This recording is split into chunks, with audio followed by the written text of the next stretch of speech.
The year was 1876. The village of Coldwick slept beneath a blanket of frost. The air was still and silent, save for the occasional groan of ice against stone.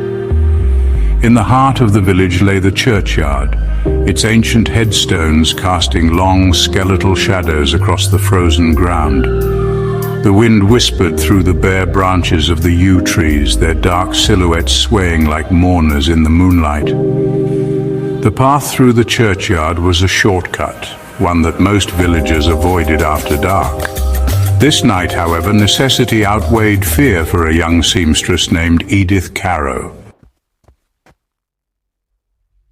Edith hurried along the snow-dusted path, her breath misting in the frigid air.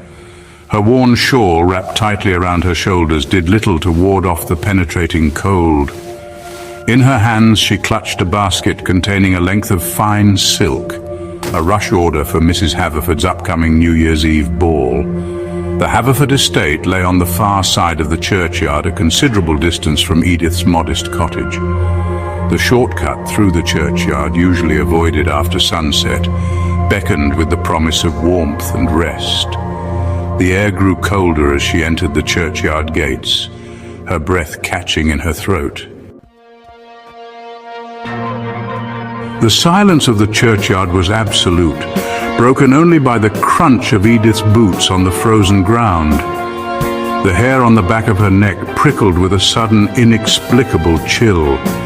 It was a chill that seemed to emanate not from the icy air, but from something altogether more unsettling. She paused, her hand tightening on the basket handle, her heart pounding against her ribs. Her gaze darted nervously from shadow to shadow, searching for the source of her unease.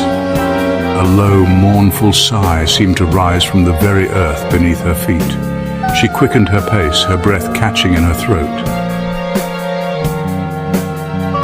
A pale, shimmering figure detached itself from the inky shadows cast by the ancient bell tower. It hovered just above the ground, a wisp of white against the backdrop of the night. The figure was that of a young woman, her face obscured by a veil that flowed around her like a shroud.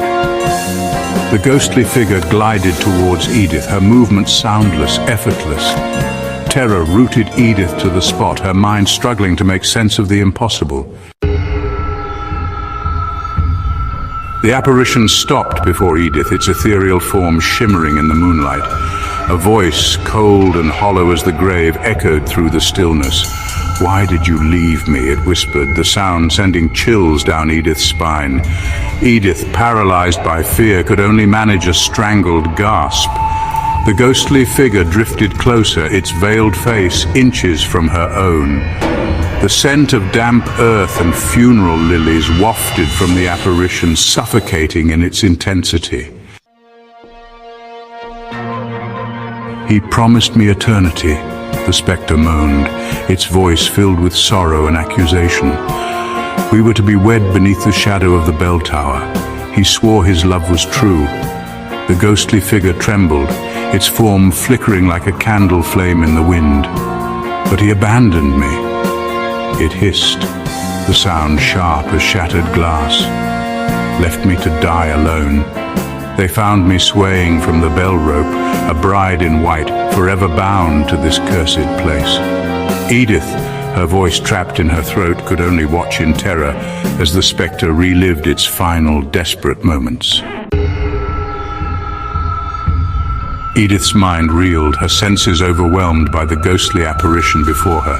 The spectral figure's sorrow was palpable, a tangible weight that pressed down upon her chest, stealing her breath.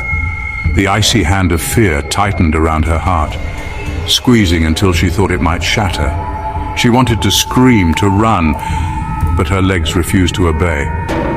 She was frozen in place, a prisoner of her own terror. Then, as quickly as it had appeared, the ghostly figure began to fade. Its form wavered, becoming translucent until only a wisp of white remained. The scent of damp earth and lilies lingered for a heartbeat before it too dissipated into the night air.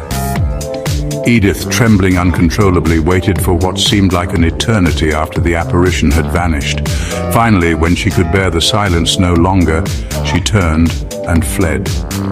She didn't stop running until she reached the safety of her cottage, the memory of the ghostly bride seared into her mind. The encounter in the churchyard left an indelible mark on Edith Carrow. The image of the ghostly bride, forever bound to the bell tower, haunted her dreams. She never again took the shortcut through the churchyard, not even in the daylight. And though she lived for many years after that night, the chill of the Wraith's touch, the echo of its mournful question, lingered in her heart like a shadow, a constant reminder of the chilling secret hidden beneath the cold, unyielding ground of Coldwick Churchyard. The tale of the Wraith of the bell tower became a whispered warning amongst the villagers, a chilling reminder that some vows, even in death, could not be broken.